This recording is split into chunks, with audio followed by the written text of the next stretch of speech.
Buenas tardes, bienvenidos al Noticiero Educativo, el noticiero que les brinda la información que usted como padre y ciudadano necesita. Gracias por elegirnos. El tema a tratar hoy será sobre la pedagogía.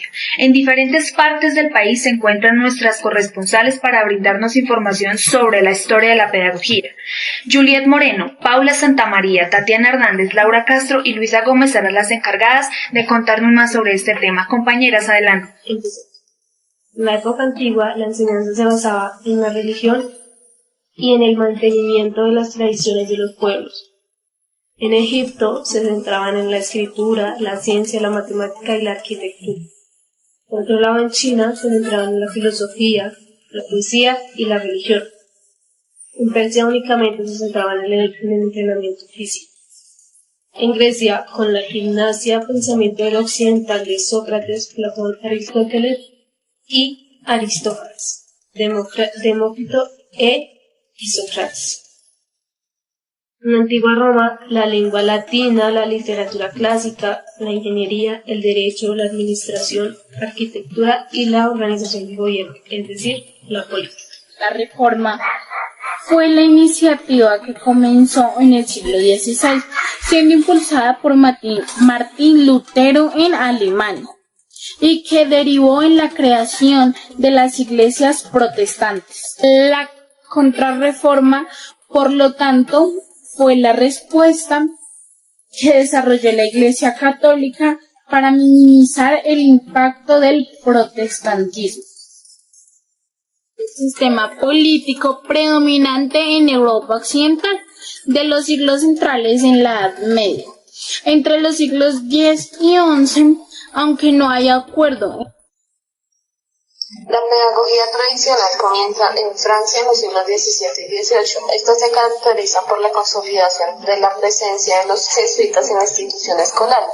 Fundada por San Ignacio de Loyola, los internados, que eran los que tenían como más auge por la forma de vida metódica en la que se basaba, presentando los rasgos esenciales: separación del mundo y en el interior de este recinto reservado, vigilancia y constancia interrumpida hacia su propio alumno. Llega la pedagogía tradicional. El papel del maestro en la pedagogía tradicional era presentar la utilidad, el valor y el interés de lo que se iba a enseñar. La filosofía de la escuela tradicional era preparar al niño para la vida, su inteligencia, su capacidad de resolver los problemas, sus posibilidades de atención y su esfuerzo. En la pedagogía moderna, María Montessori funda la primera casa de los niños. Su método aspira a un desarrollo espontáneo y libre de la personalidad del niño. En 1860, Berta von Marenholtz inició una activa obra mediante la difusión y expansión de los kindergarten en todos los países. Ernesto Meumann, Introducción de la pedagogía experimental de pedagogía, psicología, psicopatología, anatomía y filosofía. Sobre la educación y la edad contemporánea. La educación en la edad contemporánea tuvo tres bases fundamentales que fueron la lógica, la dignidad y la comprensión. De allí surge también la escuela nueva, que permitió un aprendizaje centrado en el niño, permitiendo también así un aprender haciendo. Ya basándonos en el aprender haciendo, permitieron la creación de aulas multigrados, respeto al ritmo de la educación del niño, autoconstrucción del conocimiento, trabajos en grupo, un gobierno estudiantil, y hubieron ciertos cambios en el rol del maestro, que fueron ser moderador, ser facilitador, ser un participante activo en el proceso educativo del niño y un coordinador. También hubieron 4 autores fundamentales que hicieron parte de esta educación contemporánea, que fue Jean Rousseau, Federico Frober, Federico Harvard. Continuando con el tema del día de hoy, nuestras corresponsales Ingrid Light, Lady Vargas, Sandy Luna y Carol Cabezas nos han preparado un informe bastante detallado sobre los tipos de pedagogía. Adelante. La pedagogía debe ser enfocada en la teoría educativa en todas las etapas de la vida. Esta ciencia se nutre conocimientos provenientes de la sociología, historia, antropología, filosofía, psicología y política, en la que lleva al niño a una tarea, donde se enfocan una de las más importantes de la pedagogía, como es la pedagogía familiar se convierte en la ciencia que estudia la práctica educativa y reflexiona sobre el hecho educativo real y el desarrollo de las preguntas claves que son cómo y con qué herramientas y recursos educamos, para qué y hacia dónde vamos en el futuro. Otra muy importante es la pedagogía infantil, ya que es una disciplina científica cuyo objetivo es obtener habilidades en el desarrollo del niño. No tiene que ver nada con la escolaridad, sino con la adquisición de desarrollo. Por otro lado, también podemos recalcar la incluyente, ya que es importante involucrar a los niños que no porque tengan alguna discapacidad deban tener diferente trato. La idea es poder incluir a todos dentro de su contexto escolar, buscando diferentes estrategias para que todos aprendan. También podemos recalcar la pedagogía psicológica, como el término indica. Esta disciplina es el punto donde convergen otras ciencias, la psicología y la pedagogía. Por lo tanto, sus principios se fundamentan en las investigaciones psicológicas envueltas por los procesos cognitivos y afectivos, a los factores sociales y el entorno del individuo, cuyo estudio en términos de conducta son aplicados a la metodología didáctica del estudio de las emociones y la conducta, para posteriormente aplicarlos en la metodología didáctica. A lo largo de la historia de la pedagogía, importantes pedagogos han dejado huella en la educación. En la emisión del día de hoy, nuestras corresponsales han conseguido entrevistar a los pedagogos más importantes que han influido en la educación. Con ustedes, San Juan Bautista de la Salle, Jean Piaget, Francisco Ferrer y Paulo Freire. Compañeras, adelante. Mi nombre es San Juan Bautista de la Salle. Nací el 30 de abril de 1651 en Rennes, Francia. Algunos de mis aportes más importantes en la pedagogía fueron que incursioné en ofrecer educación gratuita a los pobres, ya que en mi época solo los ricos recibían educación. Reemplacé el sistema donde los maestros eran muy duros y fríos con sus alumnos por métodos de amor, respeto y conducción hacia ellos. Fui el primero en organizar centros de formación de maestros, también escuelas de aprendizaje para delincuentes. Vinculé a los padres de familia en la educación de sus hijos. Fallecí en Rouen el 7 de abril de 1719. Mi nombre es Jean William Fritz Piaget Jack. Nací el 9 de agosto de 1896 en Neuchâtel, Suiza. Hice mi licenciatura y doctorado en 1918 de biología en Neuchâtel. Universidad de Neuchâtel. A partir de 1919 inicié mi trabajo en instituciones psicológicas de Zurich y París, donde colaboré con Alfred Binet y comencé a desarrollar mi teoría sobre la naturaleza del conocimiento. Publiqué varios artículos sobre la psicología infantil, tuve 2 hijas y un hijo, en donde desarrollé y comencé a analizar su desarrollo infantil. Aportes a la educación. 4 etapas del desarrollo cognitivo. La primera, etapa sensoriomotora, que va de los 0 a los 2. ¿Qué ocurre desde el nacimiento y la aparición de un lenguaje en frases simples? Esta etapa se define por la interacción física con el entorno. Segunda etapa, preoperacional, va desde los 2 a los 7 años. En esta etapa los niños empiezan a ganar la capacidad de ponerse en el lugar de los demás y son capaces de actuar y hacer juegos de rol. Tercera etapa de operaciones concretas, que va desde los 7 a los 12 años. Esta fase es donde el niño utiliza la lógica para hacer sobre la realidad. Cuarta etapa, de operaciones formales, desde los 12 años hasta la vida adulta. En la fase es donde el adolescente, ante un problema, analiza todas las premisas y valora de diferentes hipótesis sobre su efecto. Segundo punto, el conocimiento se construye de un modo activo constructivista. El conocimiento, por tanto, está formado por esquemas que el niño o niña van construyendo a partir de su ser en un ecosistema. Los niños y niñas se desarrollan mejor en un aula con interacción. El aprendizaje ocurre como resultado de la experiencia tanto física con los objetos vivos. El aprendizaje por descubrimiento activo es clave en la educación. Falleció el 16 de septiembre de 1980 en Ginebra, Suiza. Mi nombre es José Eduardo, fundador de la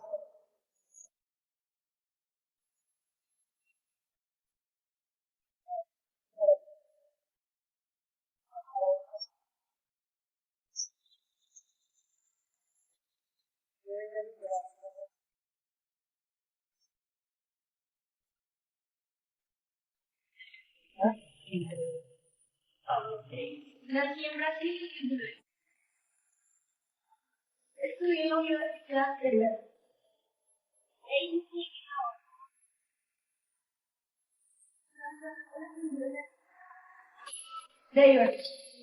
entre ellas, este filósofo fallece el 2 de marzo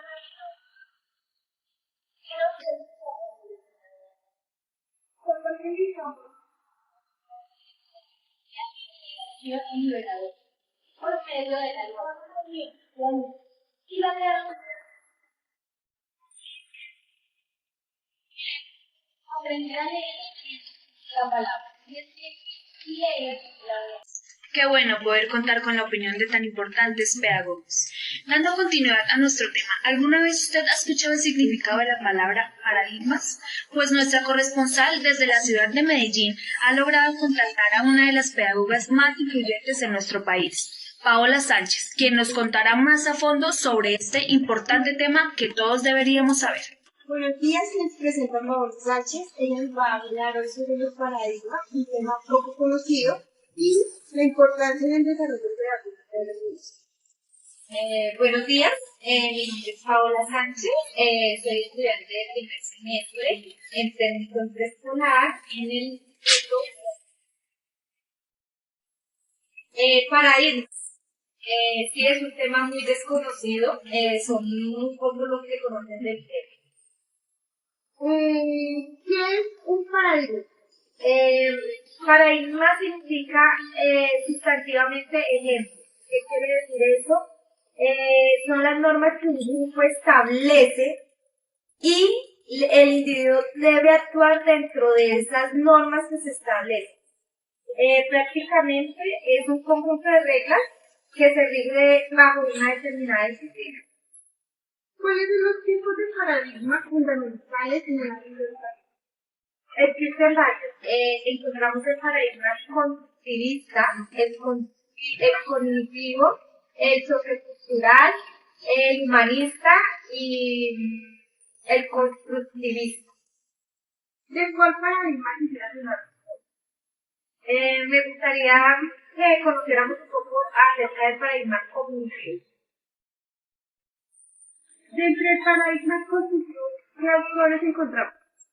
Destacamos dos actores muy importantes, son identificados dentro del contexto educativo por la orientación en el área educativa, que es Bruner y Althusser. A Bruner lo destacamos dentro de su teoría por descubrimiento y Althusser por su teoría de la aprendizaje significativo. ¿Algún objetivo? Sí. Dentro de la teoría por descubrimiento de Bruner tenemos un objetivo que es que los alumnos lleguen a descubrir cómo funcionan las cosas, digamos de modo activo, ¿sí? Todo se tiene que desarrollar, los estudiantes desarrollan sus conocimientos dejándolo experimentar por sí solos. Ellos adquieren conocimiento cuando descubren por sí mismos, ¿sí? No cuando nosotros los forzamos a descubrir las cosas. Ellos aprenden más cuando ellos mismos escudriñan y buscan información, aprenden más.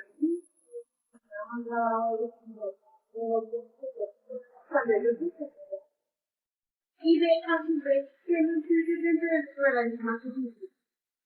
Althusser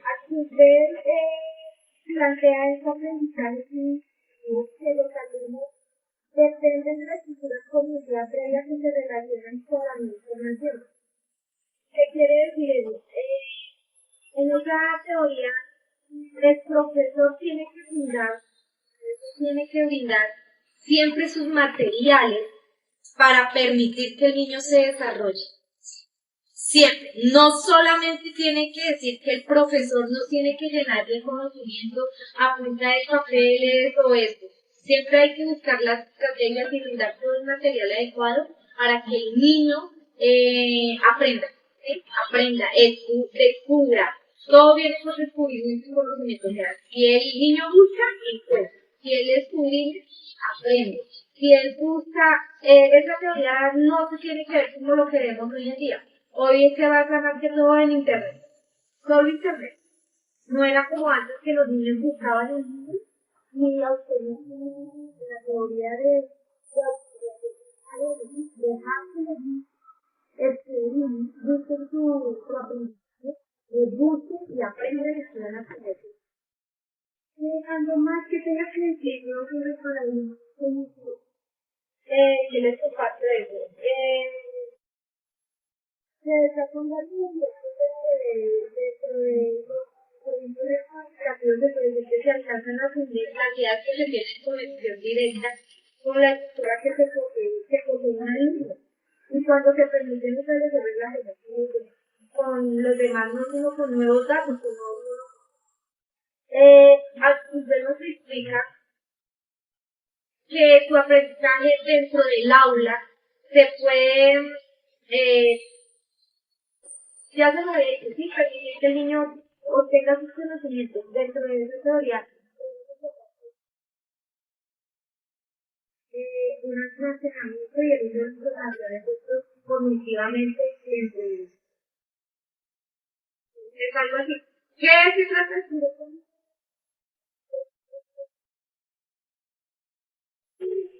público? No siempre poner solo papeles y dejar conocimientos y seguir como aprender cognitivo se trata de dejar de descubrir, buscar conocimientos y de aprender. Gracias. Muchas gracias, Paula. En redes sociales, varios televidentes han dejado algunas preguntas que tienen sobre los tipos de paradigmas. Nuestras corresponsales Catrina Bella, Tania Castañeda y Michelle Garcet van a despejar aquellas dudas. Adelante. Todos Celestino Murcia, del técnico en preescolar. Hoy les hablaré un poco sobre el paradigma conductista. Este paradigma surgió a inicios del siglo XX, fundado por el señor John Watson. Esta corriente es también llamada o también conocida como análisis experimental de la conducta. Principalmente les hablaré un poco sobre la concepción del alumno y del maestro. El alumno era el que aprendía y repetía. El alumno no se le tenía en cuenta su opinión, ya que tenían que ser unas personas rectas. Mientras que el maestro era el saber todopoderoso, era el que tenía la razón, era el que decía, si es así, así se hace. Claramente el maestro al final tiene que entregar un buen resultado de sus alumnos. Ahora bien, les explicaré en sí de qué se trata todo el paradigma conductista. El aprendizaje era concebido como interno, como un proceso interno, y era investigado a través de un método que era llamado introspección, en el cual se le pedían a las personas que describieran qué era lo que estaban pensando. Los principios de las ideas conductistas pueden aplicarse con éxito en la adquisición de conocimientos memorísticos, que suponen niveles primarios de comprensión, como por ejemplo lo son el aprendizaje de las capitales del mundo o las tablas de multiplicar. El paradigma conductista se basaba en que el alumno aprendiera Y como lo dije anteriormente, el alumno no tenía ni voz ni voto.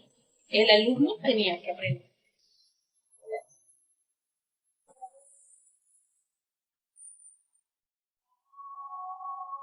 Paradigma histórico-social es también llamado paradigma sociocultural o histórico-cultural. Fue desarrollado en los años de 1920 por Lew Vygotsky.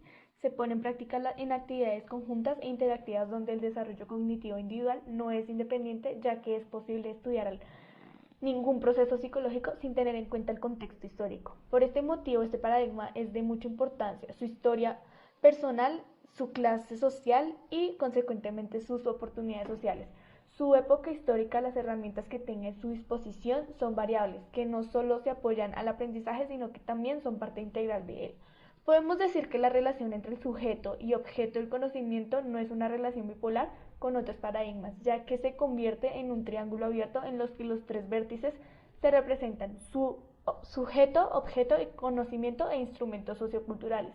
De esta manera, la influencia del contexto pasa a desempeñar un papel esencial y determinadamente en un desarrollo de sujeto, quien no recibe pasivamente su influencia, sino que construye activamente. Existe un aprendizaje cooperativo en el que el alumno construye su propio conocimiento a través de lo vivido, junto a la colaboración de otras personas e instrumentos. Muchas gracias. Buenas tardes, mi nombre es Caterina Bella y hoy les vengo a hablar sobre el paradigma conductista. El paradigma conductista surgió a inicios del siglo XX, especialmente en la teoría propuesta y desarrollada por Burrus Friedrich Skinner en 1904. El paradigma conductista es un esquema formal de organización en el cual se plantea cómo la conducta de un organismo puede ser explicada a través de sus diversas causas ambientales. Cabe recordar que según esta teoría, la conducta tanto en las personas como en los animales se observan mediante medible y cuantificable. De esta manera, Skinner empleó el método experimental, entre ellos la caja de Skinner, y determinó que existen dos clases de conductas, que son conducta reaccional y conducta operante. En este sentido, el paradigma conductista se basa en que el conocimiento es una copia y reflejo acumulativo de la realidad. Para darle fin a este importante tema, nuestra compañera Marcela nos ha preparado un informe donde saca sus conclusiones en diferentes instituciones educativas. Adelante, compañera. ¿Cómo están? Tenemos noticia de último minuto. Tenemos la conclusión de los pedagogos. Descubriendo nuevas maneras, sabemos que la pedagogía es una disciplina cuyo objetivo es la educación de los niños. Algo muy importante de estos pedagogos es la interacción social y cultural, académica, lo cual favorece la formación integral de los profesionales, que tienen a su cargo la educación de los niños y niñas. Aunque queda mucho por hacer para conseguir el sistema educativo de las instituciones escolares que alcance los niveles de equidad de justicia curricular. Pero también es importante destacar que gracias a la educación es que se forman los nuevos ciudadanos y profesionales que necesitan nuestra sociedad, mejorando su calidad de vida. Y no olvidar que como futuros docentes lo más importante es darnos cuenta que todos los niños necesitan ayuda en una situación de aprendizaje. El objetivo de la educación es formar seres aptos para gobernarse a sí mismos y no para ser gobernados por los demás. Muchas gracias y hasta luego. Muchas gracias, Marcela. Esto es todo por el día de hoy. Recuerde que le habló Lady Acosta. Siga disfrutando de nuestra programación.